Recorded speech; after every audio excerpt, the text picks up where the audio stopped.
Everybody come on in, share the video. We have a really important show today because everybody knows somebody that do it. I used to do it, and it ain't him. Everybody share the video. Share the video. Come on in, y'all. Come on in, Mary. Everybody come on in. Come on in, y'all.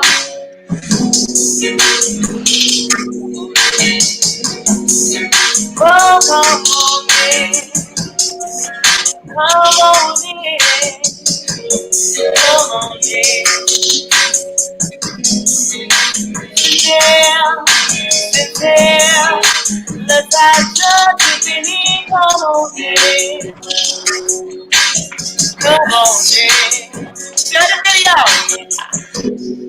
The one to come on in.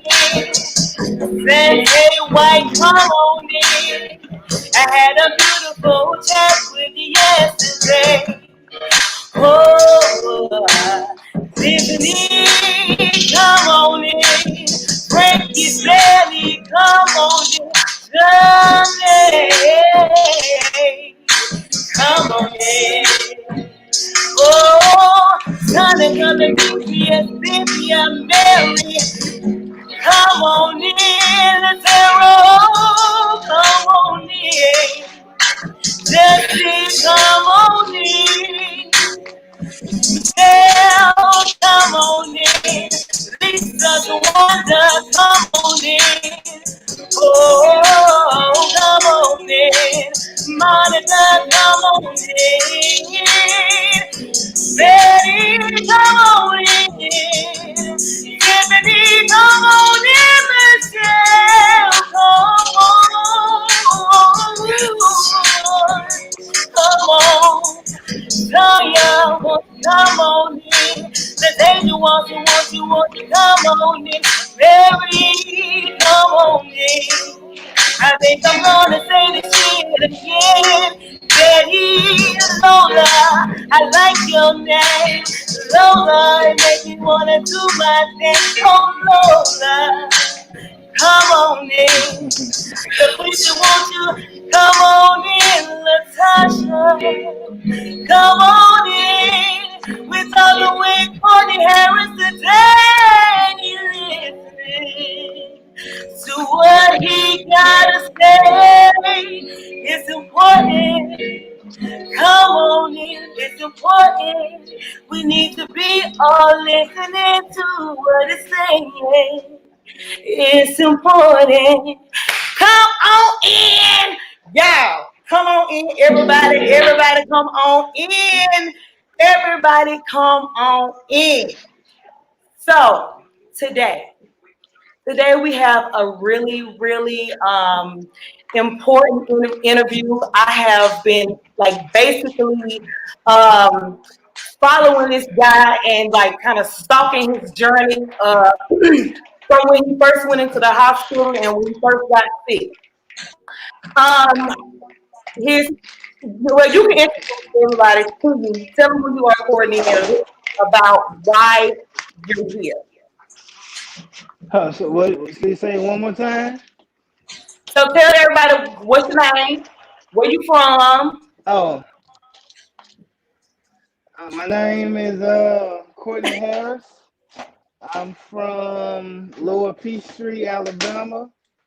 I live in Mobile. I live in Mobile, Alabama now. Uh, I'm the youngest of three kids. I have an older brother, Damien Harris. Older sister, Devin Harris. My dad is the pastor of Independent Baptist Church in Lower Peachtree, Reverend Raymond Harris. A lot of people know him. My mom is Diane Harris. She's the first lady. Used to be a art teacher at Thomasville High School. Uh, we related to the Cheeseburros. We related to pretty much everybody down there in Lower Peachtree. What Everybody you down there what you pretty doing, much Courtney, with family. your head cut out? Huh? Pull your camera up some because your head cut out. There you Okay, go. I'm trying to get I'm trying to get my medicine together. It's 8 o'clock, Oh, so I get your, have get your medicine together. so I at Okay. eight o'clock, 2 o'clock and eight. I have between 20 to 20 to 23 pills I have to take uh on a daily basis. I take like 40 over 40 pills a day. A day? And Okay. it's like Okay. yeah. Okay. So look, let's go back. Okay. So the reason you're here is because you have a story, and your story consists of you getting a lung transplant because of vaping. So, how long were you vaping? When you started vaping? Um, I started vaping. I only vaped for maybe 7, 8 months, and I Really? started vaping. Yeah, it wasn't like a 2, 3 year thing. None of that. I vaped for like 7, 8 months. It was what was it? This is 2021. I started vaping. What? 2019? I think it was 2019. 2018. I started vaping like probably toward the summer 2018. So And how often would you vape? Like in a day? Like how many I times? vaped a lot. I I vaped a lot because I was vaping THC oil. So it wasn't the regular all the watermelon fruity flavor stuff like that. It was THC oil, and the THC oil that I was vaping, I had somebody that I knew that he was making it at his house. So he knew how to do everything at his house, but it had what messed a lot of people up with that vaping was the synthetic vitamin E oil that was in there. Like that's what messed up a lot of people lungs. So like my lungs, like a lot of people vape and bought oil from them, but I just so happened to be the one to get sick. So it came to a point like I couldn't breathe. Like I was having trouble like just like bending over to put my shoes on. Or I get in the shower, take a shower. When I get out the shower, I'm out of breath. Or just walk into the bathroom. I would get out of breath. So I noticed that I had a problem, but I was just kind of scared to go to the doctor because I didn't know what it was. I didn't want the doctor to tell me something like, I might have cancer or stuff like that. You know Right. how we just be scared to go to the doctor because you don't know what they're Right. going to say.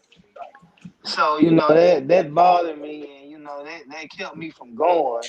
And like it got to the point where every morning when I woke up, I would have a whole bunch of mucus in my lungs, and it would take me 20, 30 minutes trying to cough it up, and so I could leave and go to work. And like when I got to work, I kind of thought that I thought like, okay, maybe I'm just out of shape. Like I just need to start working out and stuff like that. But it got so bad that I went to the doctor. I finally went to the doctor. I went to the doctor. It was July So 18th. so And the so thing was, I got married. so hold up. So what prompted you? What was the final straw that made you say, "Look, I got to take my ass and go see what's going on. It's something going on." I just kept getting. I got tired of being out of breath and not being able to do anything. Like after like that was the last straw. And I called my mom. I said, Mom, I said I'm gonna go ahead and go to the doctor because I need to see what's going on. Cause I was like, I'm tired of it. Like, yeah, it was bad. And the thing was, I got married.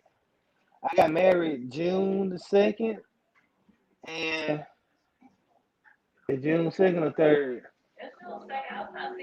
Now you Oh, look, now okay. look, Courtney, let me I tell you something. got. Look, you got to have that date right there, right? Hey, that day of my wife's birthday, I get them. Hey, Well, you better hey, have it right. Let me tell you something. Don't nobody care about you get out the hospital. You see what I'm saying? You got to have that. I ain't do no transplant on your mind. I like when they asked me, they said, "What's your wife's birthday?" She looked at me and I be like, "Oh man." I know it's 5'6", but I be like, I think it's 93. I think that's all I tell them. I think it's 93, and they be like, all right, you're right. Look, Okay, let me ask you this. but yeah, How much time went by before you decided to go to the doctor? probably over a year. Really? I was sick. Yeah, I was sick. I was I was sick for over a year before I actually said, I'm gonna go to the doctor. Wow. And like I said, I got married in June 2nd, July 18th. The next month, I found out I was sick. Like I went to the doctor and they were like, "Okay, you having problems? We're gonna let you see a pulmonary specialist." I went to go see her. They ran a lot of tests. They saw that my oxygen level, like whenever I would walk, my oxygen level would drop down to the 80s. And they were like, if your oxygen level drops too low, you can lose oxygen in your brain, and then it can mess up your whole body.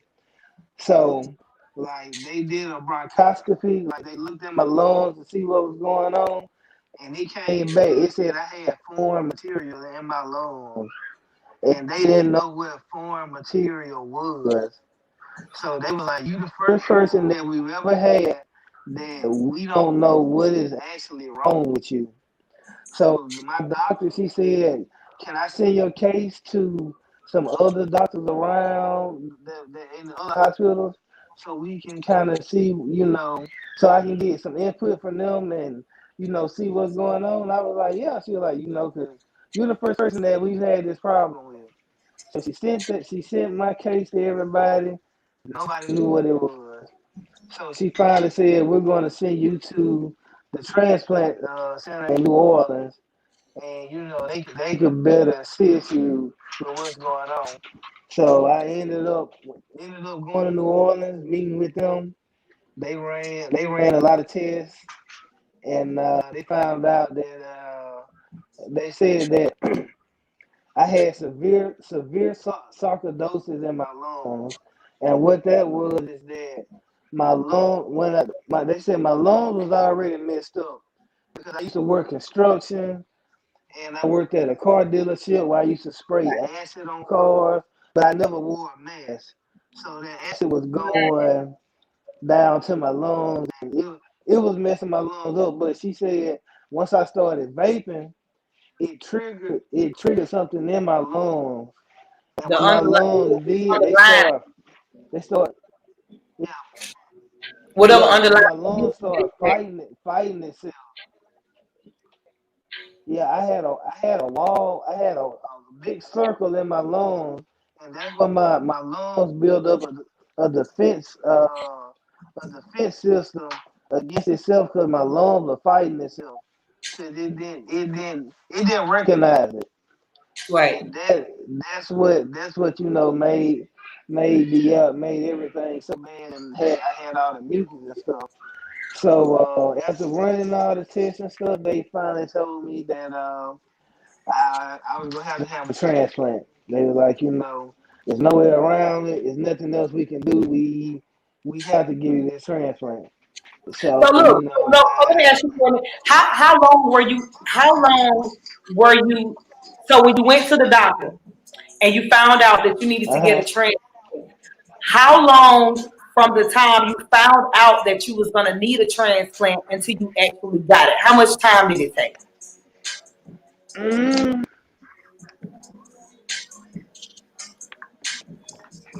let me see.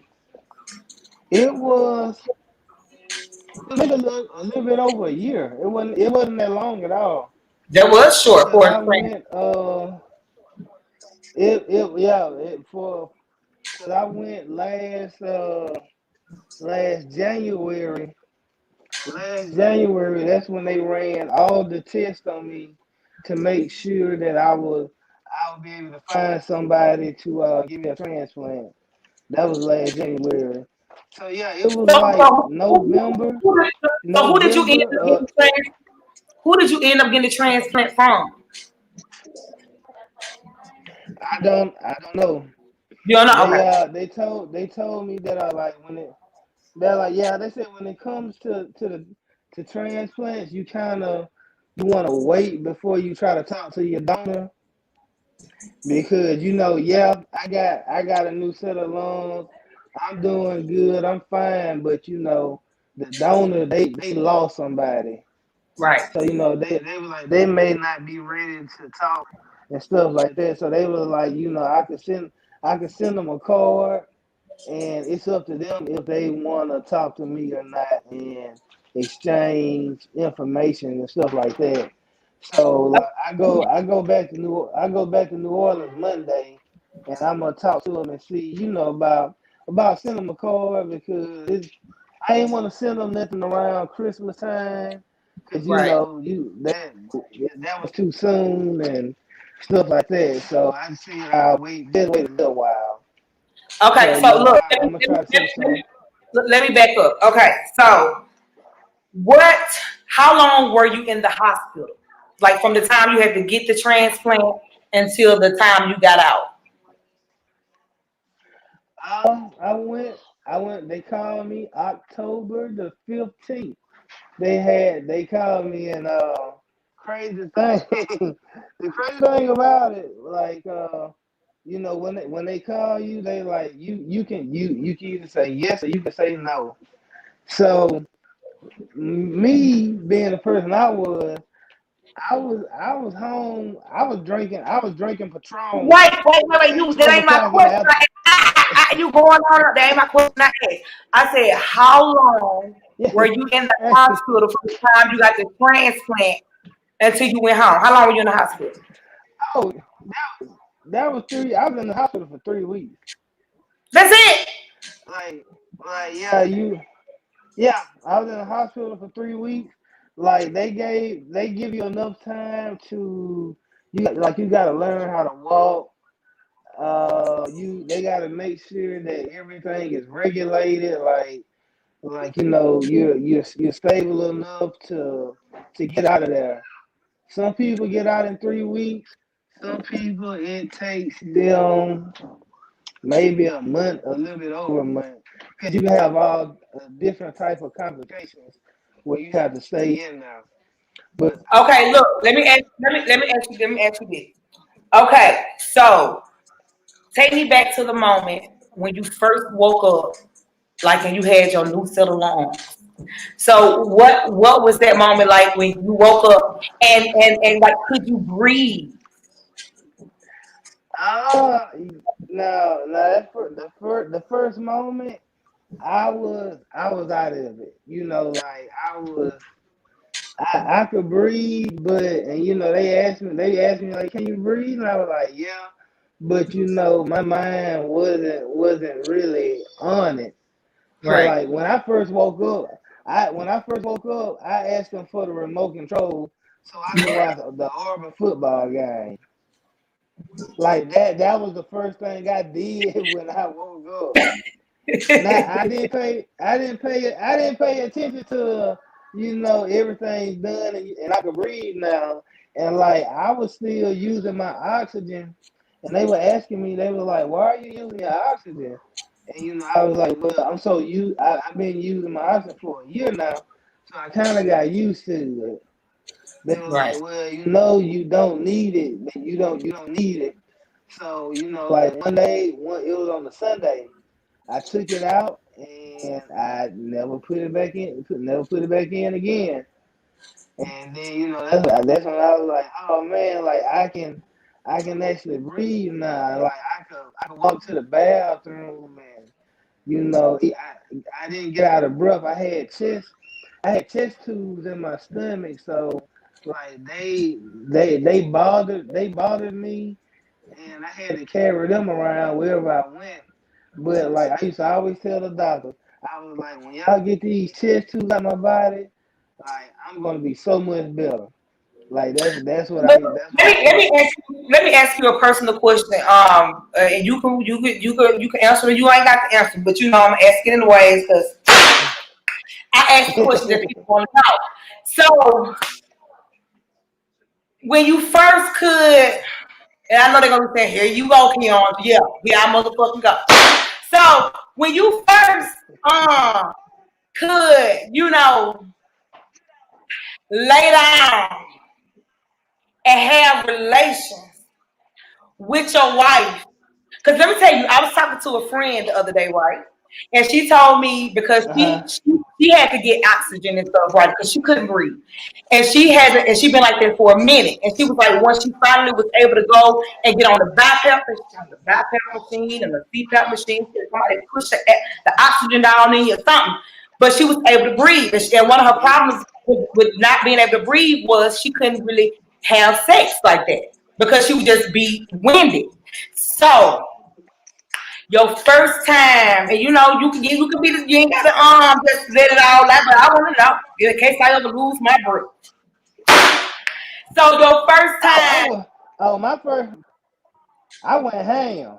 I was like it was because at first before then it was like no lie, it was maybe 2 minutes, like really, maybe, and that's a maybe. 2 minutes. Like, and you are you're out of breath. You're not worth anything. Like you find yourself breathing hard, like you've been working for hours, but you hadn't been doing anything. So I mean, it put it to the point where like you literally about to die trying to get some. Like Lord, literally, like you Lord. literally about to So die. you literally about to get fucked to death. Yeah, I'm literally, I'm literally about to die in the pussy. Like seriously. Like it was hard. It was horrible. And like, it makes you feel bad because it's like, this And this I this can is all I imagine can being do right so here. young, and like, Yeah. whoa, I'm young as hell. And I'm supposed to be going and ham. newly Like, and newlyweds. oh, We newlyweds. So where your wife at? Can she come like, on camera? she might want to come. Alexis, Come you on want to in, come on Alexa. camera? She said Okay, tell her off camera. Let me She ask her said something off camera.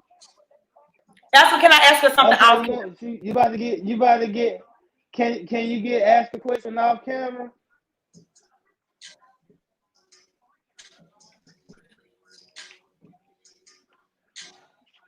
You want to get asked the question off camera? Okay. She said yeah. Okay. Okay. Thank you, Alexis.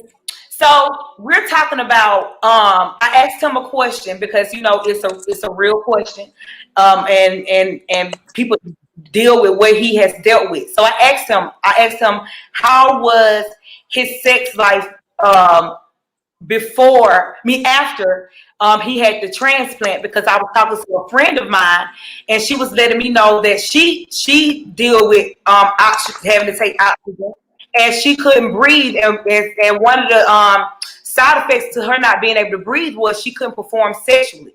And he said he went ham. So, y'all was newlyweds and everything, when all this stuff started popping out. And so you couldn't get that meat like you really wanted to get it, because, the bedroom was not defined. So I wanted to know, in that first moment that you was able to hold your husband, and your husband was able to just love you down like he was loving you down before he got sick, how was that, ma'am, if you don't mind me asking? So, I'm so sorry, Courtney. But the truth to be told, when we first had sex after he had his transplant, it was like he was a virgin who just started having sex. He couldn't last because it was new to him again. Right. And I wasn't supposed to have sex. And we had to wait 6 weeks. Like anybody who had a baby or had something else, you're supposed to wait 6 weeks. You see how that feel? You see how that feel after wait 6 weeks? Right, you have to wait 6 weeks. Well, we had sex, but it was new to him.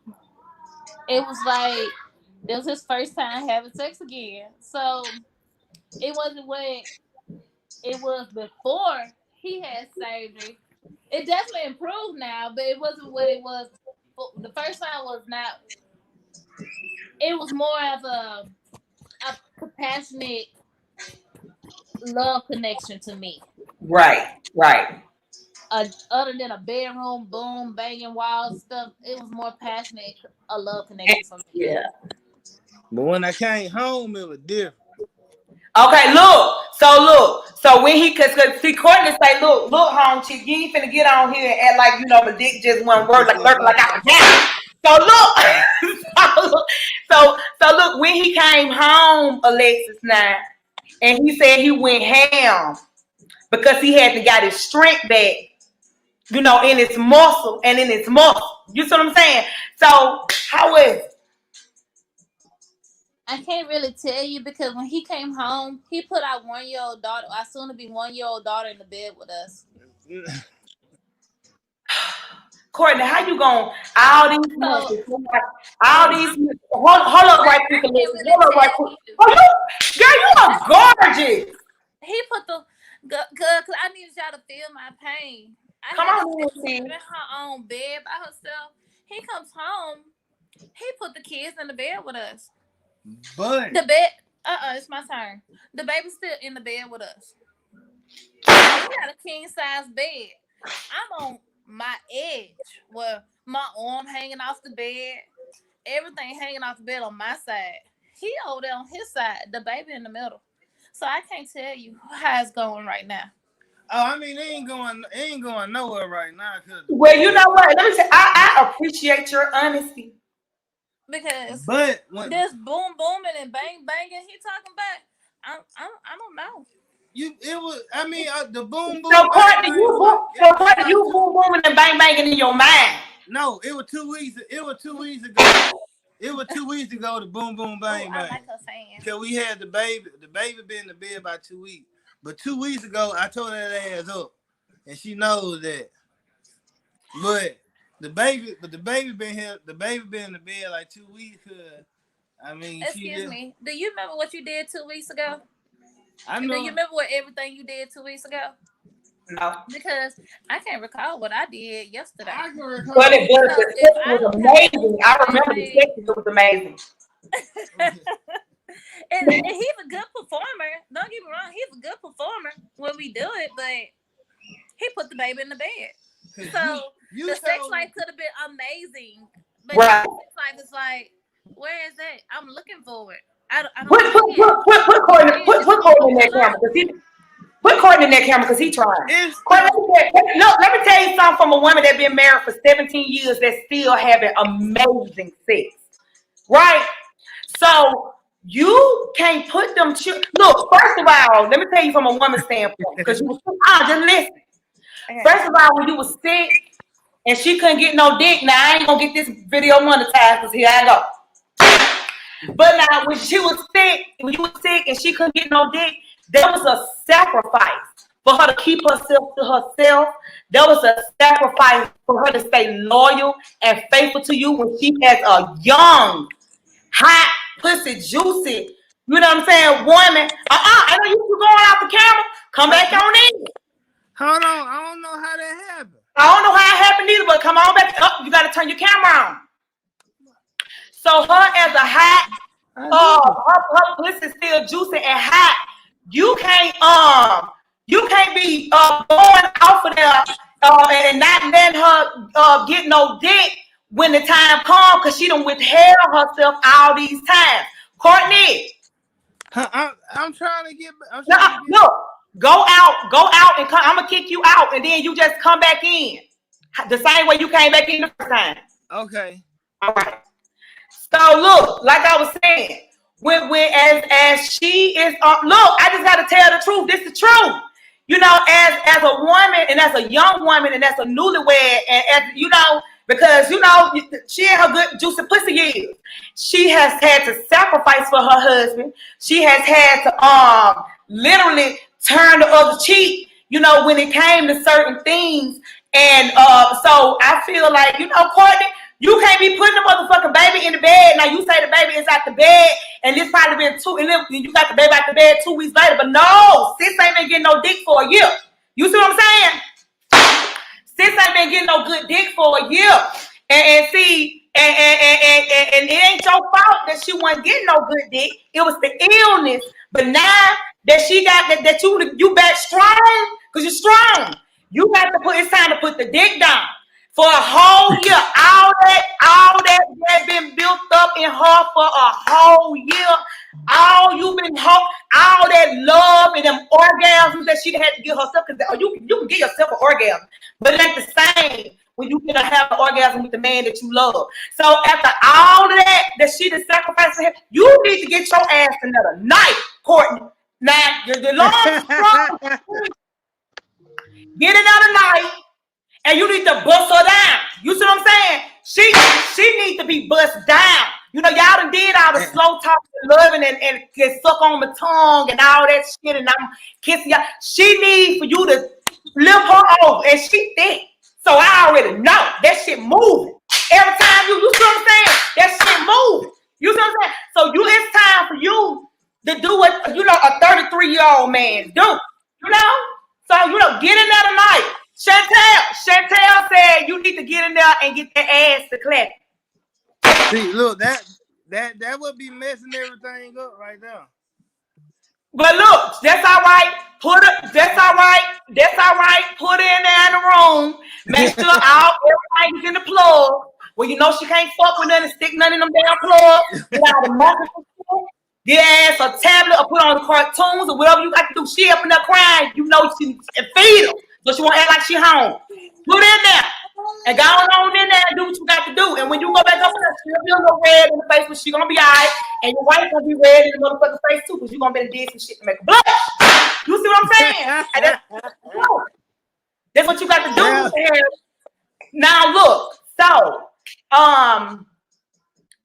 with everything that's going on, you were a newlywed when you first got married, and you got this new heart. So tell me, what are some of the restrictions that you now have as far as like maybe traveling or activities that you can and can't do?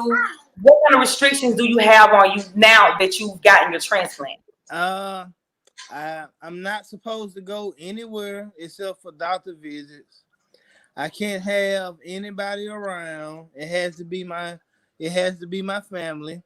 If my mom and dad, they had their COVID shots, so they can come around. But like other people, like if I they don't want me to have friends or family gatherings. But if people were to come, they gotta wear a mask.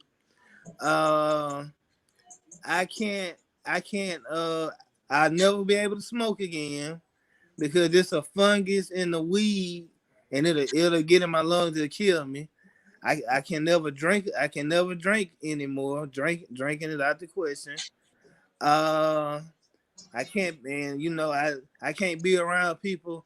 They want me to wait at least 6 months to a year, and then I can gradually, get around a couple people. But with COVID going on, Mm-hmm. they don't want me anywhere. They want me to stay at the So, house. is your immune system weak because of the My trans? Yeah, my immune system is low, and it will always be low. So like if I'm around somebody who has allergies or something like that, I have to get away from them because they it that could make me sick, and it could kill me. Like the slight it's like the slightest little illness, flu, walking pneumonia, anything like that. If I were to catch it, I could possibly die from it. So Wow. like my daughter, my little daughter, like if she starts to sneeze in my face or something, I gotta get away from it because Right. that could mess me up. Uh, it's certain stuff I can eat. Like I messed around and I went to Subway and I got lettuce on my sub, and it messed my stomach up for 4 days. Because like if I get lettuce, it has to be fresh and it has to be washed thoroughly, like 3 or 4 times before I can eat it. So it's best for you to eat at home. I have to eat at home. If I deal with raw food like shrimp, ground beef, stuff like that, I have to wear gloves. I can't touch raw food with my Wow. hands anymore. Like it comes with a whole bunch of do's and don'ts.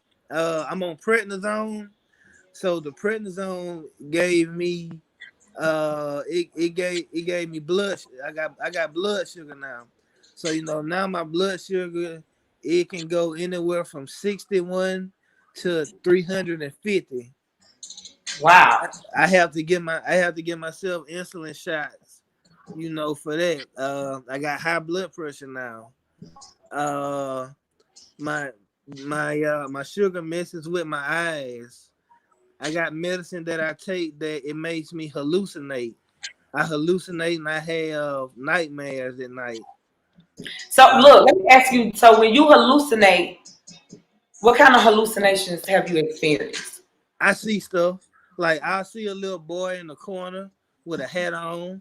Like I've been seeing that ever since I got out the hospital in November. I'll be watching TV and I'll just see a little boy in the corner. He got a hat on. So look, so the first time, shit. So the first time you was sitting over there watching TV, and just chilling, and like, Lord, you done brought me through. You know what I'm saying? Just, Lord, you Yeah. done sent me up in my house. I smell my house. I don't smell the hospital. What the hell you thought when you looked over there? Is the boy black or white? White. That did go, Lord, hell, shit. Damn it. Wait a motherfucking minute. Wait. And then he white. So you know He's he's not gonna white. be in your county. He's a white boy. Probably looks like he about from 10 to 12, and he's just standing in the corner with, and he has a baseball hat on, Do he and say anything? Do he move? he doesn't So, move in. but He are you aware at that moment that it's just an hallucination? Yeah. Yeah. Okay, that's Like good. I just realized I'm like, okay, I'm tripping right now, and I just told my nurses about it last week, and they're like, why you didn't tell us earlier? I like, because I knew the medicine did that, so I didn't think about it, and when I was staying in an apartment building in New Orleans after I got out of the hospital, I was seeing rats coming from up under the blinds. Like Oh, you got sliding, you got them sliding glass doors and you got them long blinds. I was seeing rats coming from up under the blinds. Like so I was tripping. I ain't Now look, Courtney, the first time you was sitting up there, and you sitting up there nigga ain't got no business being in here. This is a hallucination. Nation. So, what the hell went through your mind when you seen rats and shit, and you knew damn well you ain't smoked no crack? Now, when I saw the rats, I was sitting in the recliner. I pulled it up to let my feet up because I was like, hold the hell on now, because I thought the rats were real. I knew the little white boy was fake, but I thought the rats were really real. Wait, you had so you had your feet up so they could run across your feet. Yeah, I pulled the recliner up, so I ain't have my feet on the ground then. And my mama, she was like, "What going on?" I said, "Ma, I see rats." I said, "I'm seeing rats right now." And like it was like you can see them just going in and out from up under the blinds. But I knew I was tripping, but that got me. The the white boy didn't get me as bad as the red did. Look, you can't be telling me no shit like that. Look, look. I done smoked that weed in my goddamn throat dry and shit. Oh, wait, cause I'm just sitting up here. I'm just sitting up here imagining, cause I just see it in my head. You sitting in the recliner and you got your damn feet up in the air Yeah. like that. And somebody, and you calling your mama like, come look at these rats. I'm like, it's a rat. It's a rat. I just saw a rat come from What up she under what the. she say, Courtney? My mama, she ain't say nothing. She just looked at me like I was crazy because she knew it wasn't no rat in there. So she just looked at me like, boy, you need to go lay down or something. But what my mama would always say, it's the medication. That's what she always would say.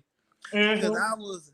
I was on so much stuff that that like I was out of it. Like they had me on everything. Woo. So Chantel. Now Chantel, she is one of my, pussy loving watchers. And Chantel is a woman, and she's a woman that, got a specific taste that she likes. So, uh-huh. Chantel, you see how you taking that medicine? One of these days you're gonna take it, you're gonna drop down on the dick. You're gonna be hallucinating and you're gonna think it's some pussy. And excuse me, but I'm just saying. You see what I'm saying, Chantel? You better go tell your doctor. You better go tell your doctor that you taking all that shit. You be around here thinking you eating pussy and you around here sucking dick and you ain't know. And you be around here feeling violated, but you the one who went and sucked it. Oh, Zanetta. Okay, first I'm gonna get to this question. So, Latasha Lucy says, do you take? Gabapen, yeah. They Is they that gave some of the me medicine that's making you hallucinate? they took me off of it's a medication called Vaping, and that's what makes me hallucinate and have bad dreams. And they put me on. I take three gabapen pills at night. Gabapen is they say it's for your nerves. Like when I first got out, my arms and stuff would tingle and they would feel weird. But like now I have tremors. I have like my hands shaking stuff now. And like if I bend down, like if I'm bending down trying to get something off the floor, uh my legs and my feet, it'll feel like they got pins and needles in them, and it'll hurt so bad that I have to stand up and rub and scratch them because they hurt so bad. Like the gabapentin is supposed to be for my nerves, but it doesn't work. But I keep taking it. So they told me to take gabapentin, and I got Xanax. They gave me like a .5 Xanax that I take to go to sleep at night, and that helps me go to sleep and not have not have those bad dreams. Because before I had Xanax, I would wake up every 2 to 3 hours, and it'll take me a long time to go to sleep.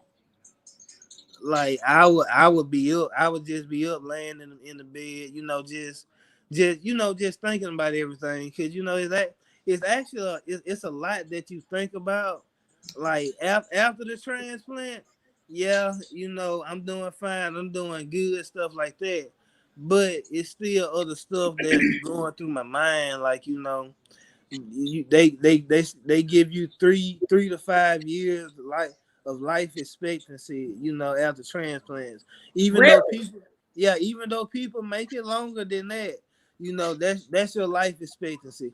Uh, if my wife were to go to work and get sick, then she has to watch everything she does around here when it comes to me, because it can kill me, because I Right. have I have a low immune system, and my immune system will never be up again, because if my immune system goes up, I'm gonna go into rejection, because my body gonna start fighting my lungs.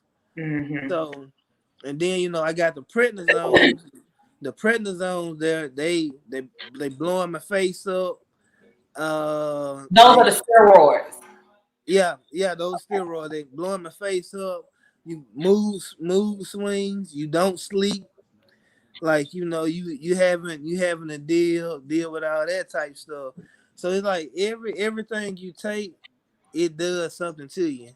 Like Yeah. the other medicine I take, it makes my hands shake, and And then you have to take something to keep the shaking from happening. And that's why you on so much medication, because one medication is fighting off the side effects of another damn medication.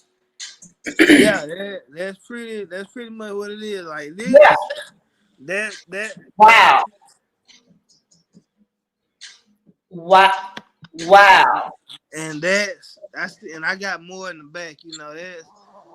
That is the medicine. The medicine costs probably $300-400, and that's with very good insurance.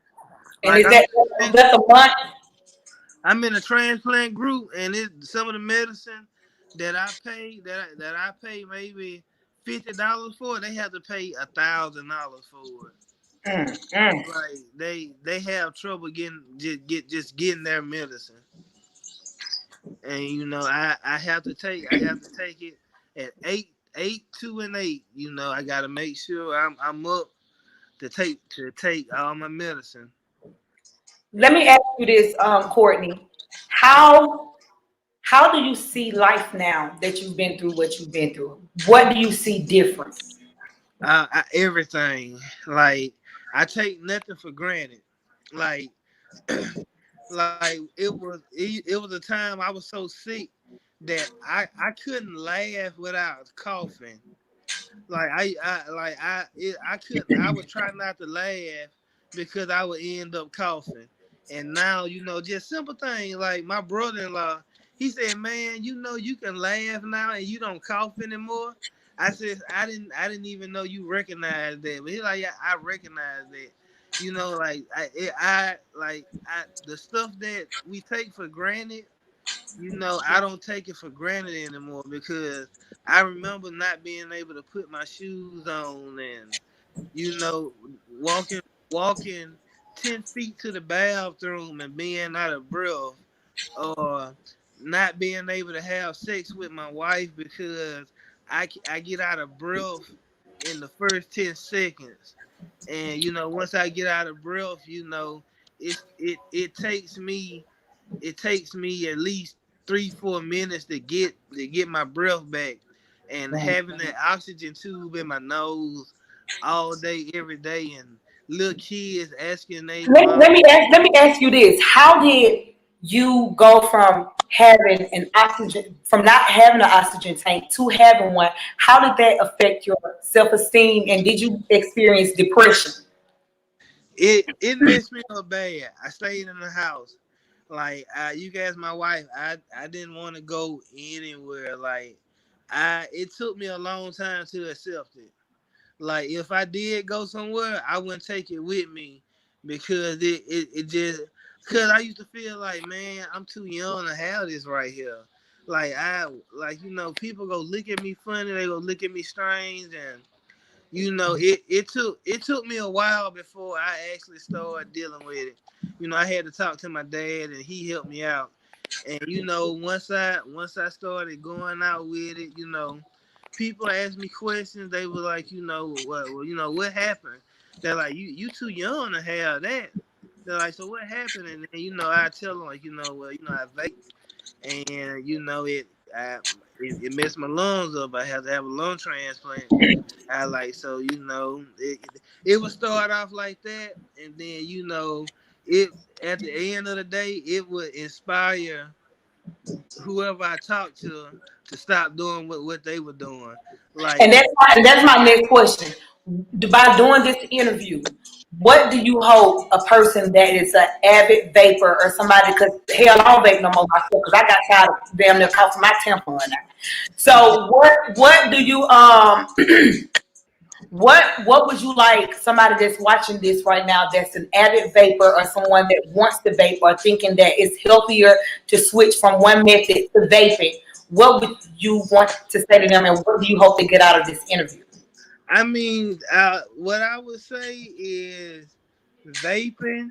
Vaping is definitely not the way to go, because when it comes to vaping, vaping is just like everything else. You don't know people like right now they just trying to sell stuff, so they don't care what they put in it.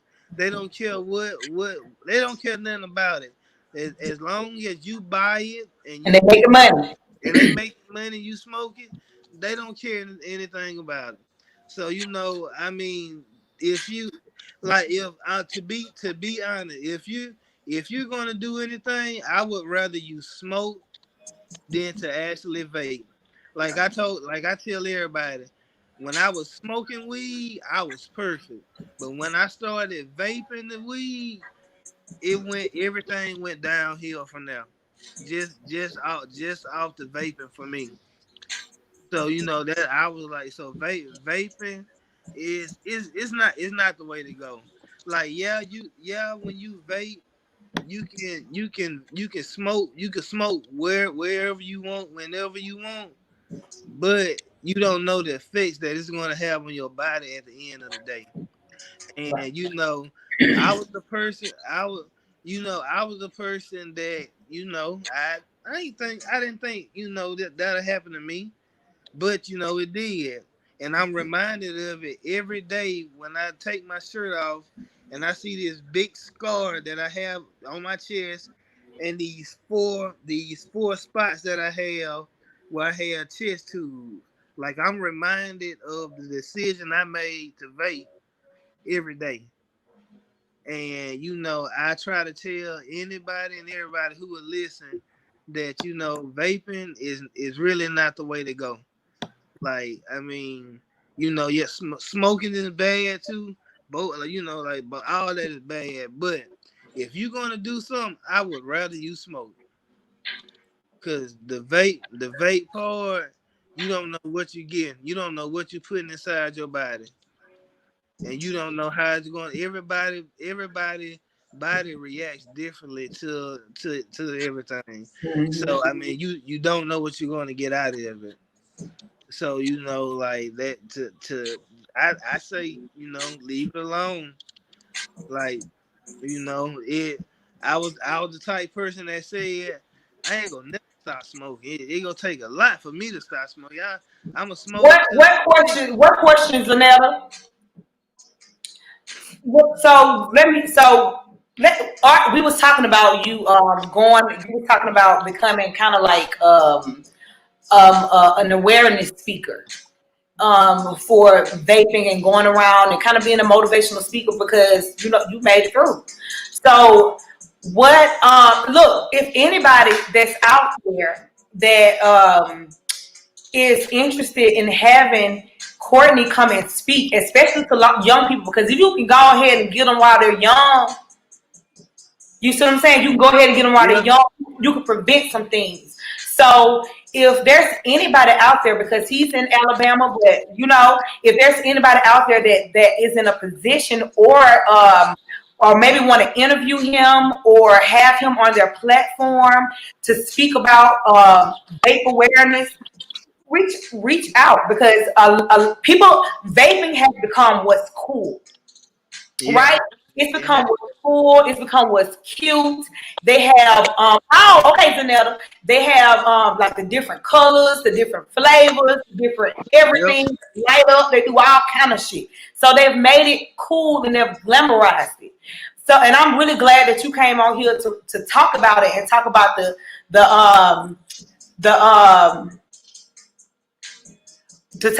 talk about all the warnings and all the shit that we can go through and that can happen from us using vape, because a lot of people are under the misconception that, well, if I vape, it's better than me smoking. You know what I'm saying? And obviously Uh-huh. that's not necessarily true. And a question that I wanted to ask you, because it was asked, and it's a good question. Zanetta said, do you think that the little boy that you see when you hallucinate, do you think that could possibly be your donor? I don't know. I mean, it could be. Like, my mustache turning brown now. It's not black anymore. I So see your beard like you got a brown tint to so I could be getting some of the it. A DNA little from a my little donor. Caucasian.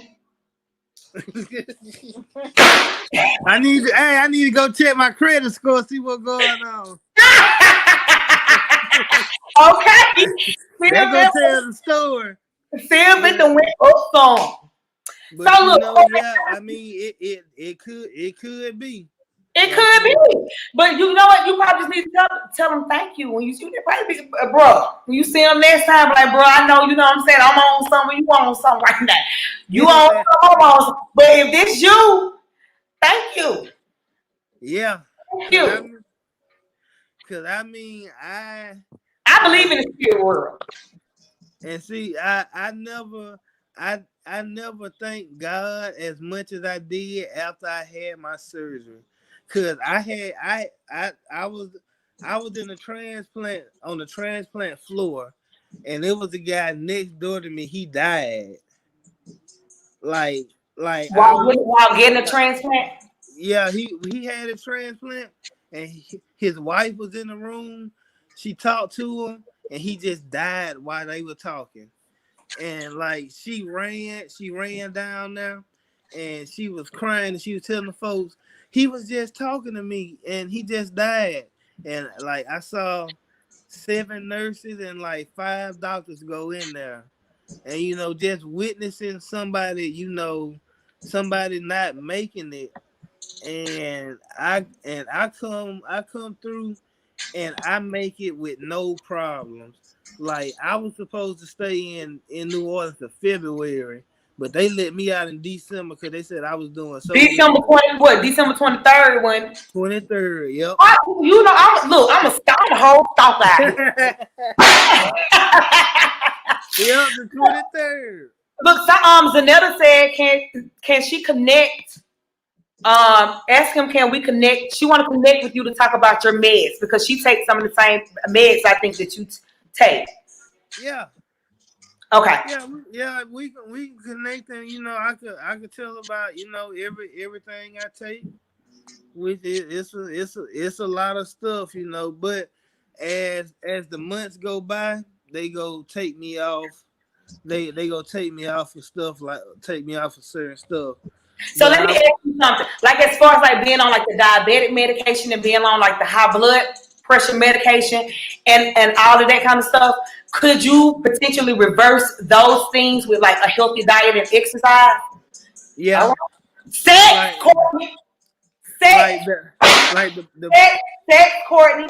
You don't got to go far to burn like them the calories. like the prednisone.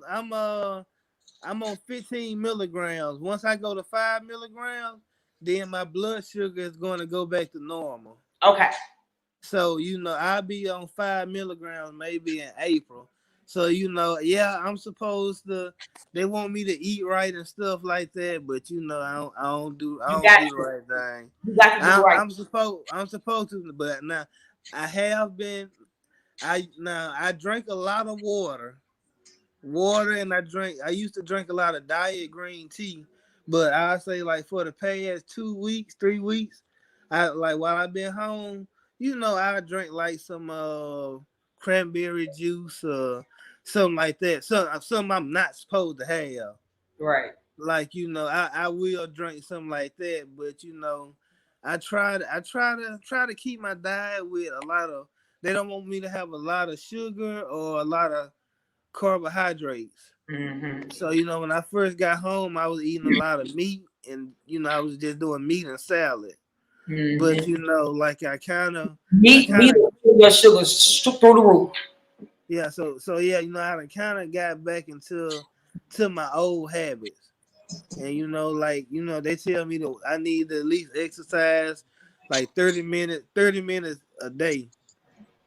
But, you know, I done got lazy and, you know, I don't I do just told you have some good sex. You know what I'm saying? Because you got to move the hips, you got to do the hip dip, you got to do the turtle back. Look, you working the back, it. you working the shoulders, all that. You know what I'm saying? The glutes and all that. If you want to, squat, y'all go up and down together. Like, Yeah. yeah. So yeah, I gotta start back working out one way or Mhm. another. One way or another. Never so yeah, you know, it's all about, you know, just you know, doing what the doctor tell me to do. They gave me a big book and tell them, you know, what I can have, what I can't have. The steroids, they put a lot of water weight on me. Mhm. So I got some So stuff are you that on fluid pills? I have fluid pills, but I can't take them really because I'm on the verge of having acute kidney failure. Like when it comes to your kidney failure, if your numbers go to 13 or better, then that's when you have acute kidney failure. Right now I'm at a 12.8. So So you may have to go on dialysis. it's a possibility. It's a possibility. You got If the numbers don't go down, it's a possibility that I could have to go on dialysis. So you know, you have to have to add that to it. So you know, I drink plenty of water.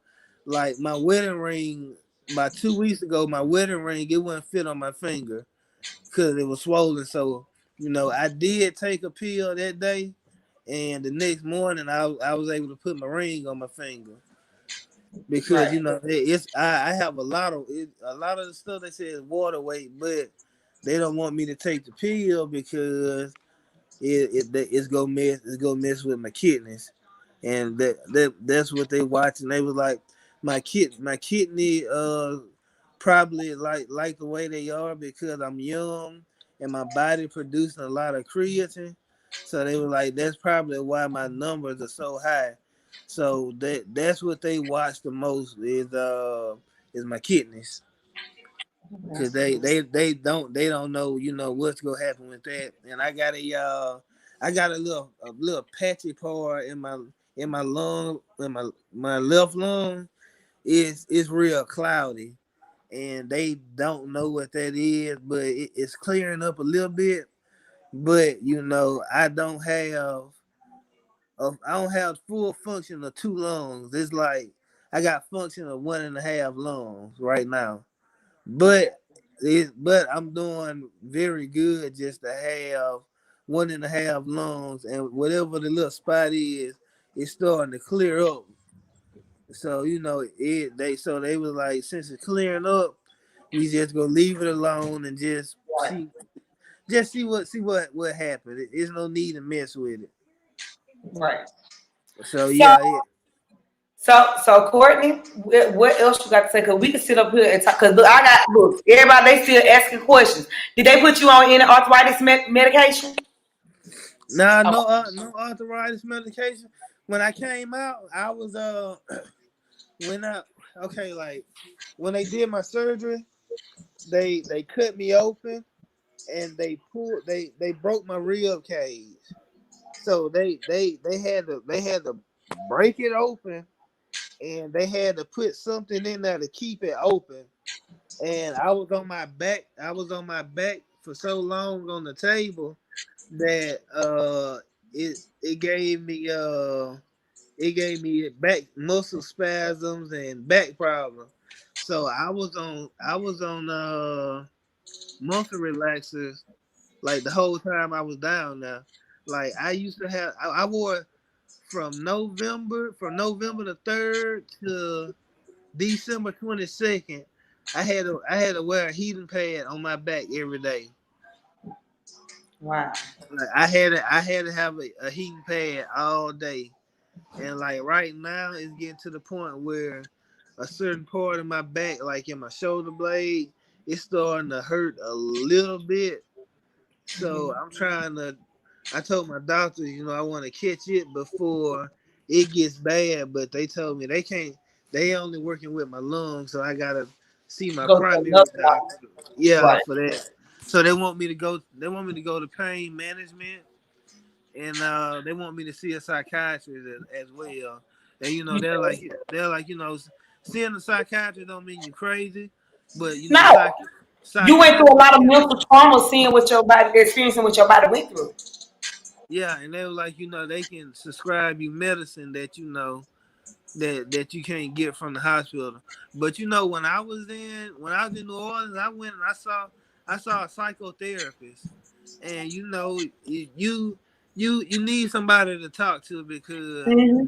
like my parents, my family, they don't understand the situation. Like yeah, I had surgery and stuff like that, but you don't know how I feel on a day to day basis, Right, knowing that I got somebody else's lungs inside of me, and like I it's just a different feeling right. because Like this person died. yeah, like I get it. somebody Somebody had died went for you to live. for me to live exactly, and and now I have for me, I Let have me to ask you this: do do you feel survivor's guilt?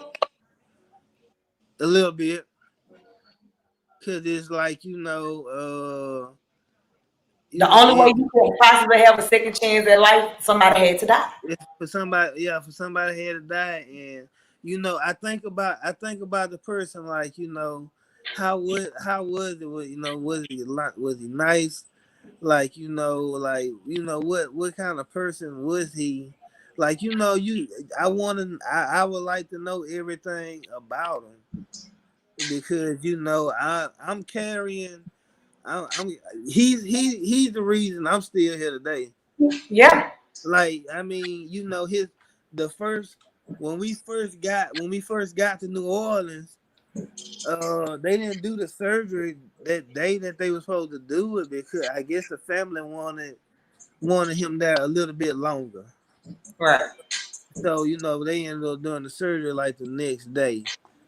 So like that if it wasn't for him, yeah, or his parents saying no, we don't want to give his lungs up, then I probably still be on the waiting list, and I would be my function would be getting worse Right. because like every month my lung function was decreasing, like every month it was getting worse and worse.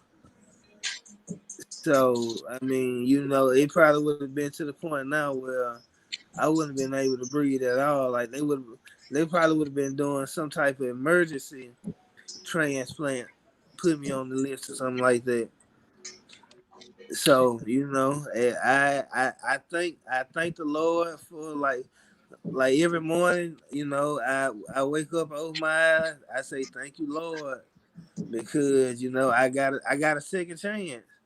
You And did. I told him the first 20 some years, well, when I hit 20 years old, that's when I started being reckless and you know smoking and drinking and doing all this stupid stuff.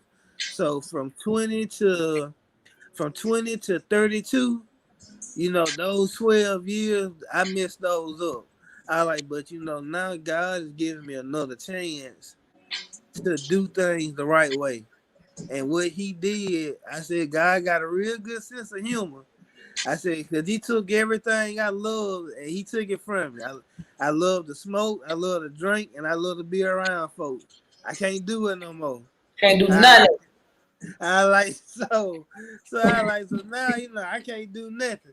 I like so God. I like they say you can have something to drink, but it's like you can have a small drink at a special occasion.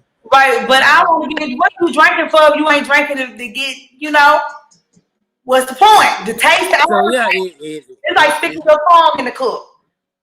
it's no need. So like I Right. said, my nerves, my wife, me and my wife, we went to this Mexican restaurant, and she had this big drink with the Corona in it. And I sent it to my nurse, and I said, "Is this small enough?" And I put the laughing emoji, and she's like, "What were you talking about?" I said, "I was just making a joke. I like, cause you said we can't drink and stuff." And then when she saw it, she started laughing. But I was like, I'm making a joke. I like, cause we can't. It's some I can't do anymore. But when I was drinking and smoking, I had a thing of I would overdo it. Right. Like I'd be like, okay, the game come on Saturday, so I'm gonna buy something to drink. We go drink, watch the game. Cause when it got to the point that every time I tried to smoke, I would cough, so I couldn't smoke at all. So I had to drink. So I drank, and then the next day I might have a little bit of something left, and I'd be like, well, when I kill this, I'm gonna go to the store and get me another little bottle. And one day of drinking will end up turning to me drinking the whole week or something Right. like that.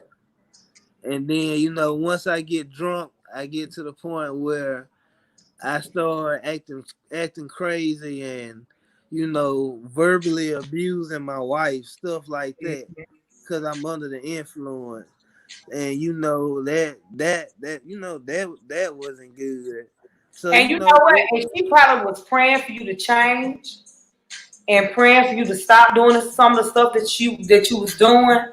And this might be the way the change comes because you had to completely change who you was. yeah, I had So to now change ain't no everything. you ain't got no reason to verbally abuse her nor excuse because you ain't drunk. I'm not drinking. And then she was like, when we first met, you were so nice. I was like, Exactly, yeah, because I was Michelle. high. I was high back then. That's why I was so nice. I said, I was real nice back then because I was smoking. She was like, you were so nice when we first met. I was like, yeah, it was the weed. That's what it was. But it was the It weed. was not only just the weed. I mean, then we had first dip it too. It was 65% weed though, because I could be on the phone, and like if I was smoking, I would talk her head off. Like I would talk about so much stuff. You could tell when I was high because I You one of talked. them people that get deep. Yeah, I just want to talk. Like I could hold all kind of conversation. But if I ain't smoke, I'm quiet on the phone. I'm not saying much. It'll be like that.